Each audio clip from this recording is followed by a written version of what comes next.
Praise the Lord. The best wishes to you and your family members in the name of God. దేవుని నామమునకు మహిమ కలుగును గాక. దేవుని నామం పేరట మీకును మీ కుటుంబ సభ్యులకును శుభాభివందనములు. ఈరోజు దేవుని వాగ్దానం. Today God's promise. భూరాజ్యములారా దేవుని గూర్చి పాడుడి, ప్రభువుని కీర్తించుడి.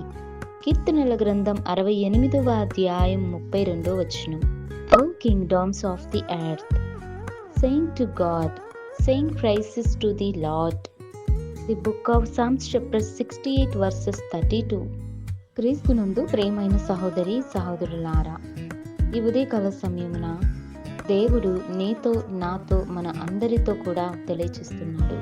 చూడండి, దేవుడు ఏమని అంటున్నాడంటే, భక్తుడైన దావీదు ద్వారా దేవుడు తెలియచేస్తున్న దేవుని యొక్క మాటలు చూడండి.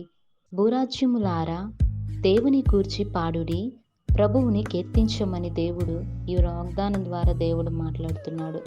చూడండి, దేవుని బిడలైన మనము దేవునిని కీర్తించాలి, స్తుతించాలి, ఆయనను గణపరచాలి, ఆయనను గూర్చి కీర్తనలు పాడాలి. ఈ భూరాజ్యంలో నివసిస్తున్న ప్రతి ఒక్కరు కూడా దేవునిని ఎరిగిన బిడ్డలు, దేవునిని నమ్మిన బిడ్డలై ఉన్నటువంటి ప్రతి ఒక్కరు కూడా దేవుని యొక్క ఉన్నతమైన నామమును బట్టి ఆయన స్తుతించాలి. ఎందుకంటే దేవుడు మనకి ప్రతిరోజు శ్రేష్టమైన దినమును మన జీవితంలోనికి నడిపిస్తున్నాడు. మన జీవితంలో దేవుడు మన ప్రతి అక్కరలను తీరుస్తున్నాడు. మనకు తోడుగా ఉంటూ మన యొక్క ప్రతి అవసరాలను తీర్చడానికై దేవుడు మన కొరకు ఎంతగానో ఎదురు చూస్తూ, మన పట్ల దేవుడు తన యొక్క కృపను దాచిపెట్టి మనలను ఎంతగానో మనలను రక్షిస్తూ ప్రతి విషయంలో కూడా దేవునికి మనం కృతజ్ఞతాస్తుతులను చెల్లించాలి, ఆయనను మహిమపరచాలి.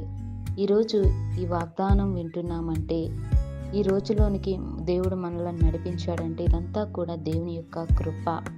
ఆయన కృప మనకు తోడుగా ఉన్నందువల్ల ఈ రోజున మనమందరమును కూడా సజీవ లెక్కలో జీవిస్తున్నాం.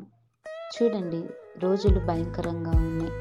ఏ సమయంలో ఎవరికి ఏ అపాయము జరుగును, లేక ఏ సమస్య వచ్చునో ఎవరు గ్రహించలేని స్థితిలో ఉన్నాం. అయితే మనం గుర్తు చేసుకోవాల్సిన మాట ఒకటే, దేవుని మనం కీర్తించాలి. ఆయనే నిజ దేవుడు. ఆయన మనం నమ్ముకున్నట్లయితే ప్రతి అవసరాన్ని తీర్చి మనలను రక్షిస్తున్నాడు. తన యొక్క కృపా కాపుదల మనంతటిలోను, ప్రయాణాల్లోనూ, మార్గాలంతటిలో కూడా దేవుని యొక్క ఆయన కృప మనలను రక్షిస్తుంది. కనుక దేవుడే మనకు తోడుగా, నీడగా, అండగా ఉంటూ దేవుడు మన పట్ల ఎన్నో కార్యాలు జరిగిస్తున్నాడు. కనుక నీవు నేను మనమందరమును కూడా ఆత్మతోనూ సత్యముతోనూ యథార్థంగా జీవించి దేవుని నమ్ముకొని ఆయనను స్తుతిస్తూ ప్రతి ఒక్కరూ కూడా ఆయన ఉన్నతమైన నామమును బట్టి ఆయనకు కృతజ్ఞతాస్తుతులను చెల్లించుదురు కాక. ప్రార్థన. మహోన్నత సర్వాధికారి సర్వసృష్టికధికార కర్తవైన మా యేసయ్య, నీకే వందనాలు, స్తుతులు, స్తోత్రాలు చెల్లిస్తున్నాం ప్రభువా. ఈ రోజులోనికి ప్రతి ఒక్కరిని నడిపించుకున్న విధానాన్ని బట్టి స్తోత్రాలు దేవా. నిన్ను గూర్చి పాడి నిన్ను స్తుతించి ప్రభువా, భూలోకంలో ఉన్న ప్రతి ఒక్కరిని నిన్ను ఆరాధించాలి, నిన్ను స్తుతించే, నిన్ను మహిమపరిచే బిడ్డలుగా తయారు చేయండి. అట్టి విశ్వాసాన్ని ప్రతి ఒక్కరిలోనూ కలిగించండి ప్రభువా. నిన్ను నమ్మిన బిడ్డలైనా సరే దేవా, నిన్ను ఆరాధించాలి, నిన్ను కొనియాడాలి ప్రభువా. అయ్యా, మేమందరము కూడా నిన్ను స్తుతిస్తున్నాం, మహిమపరుస్తున్నాం ప్రభువా.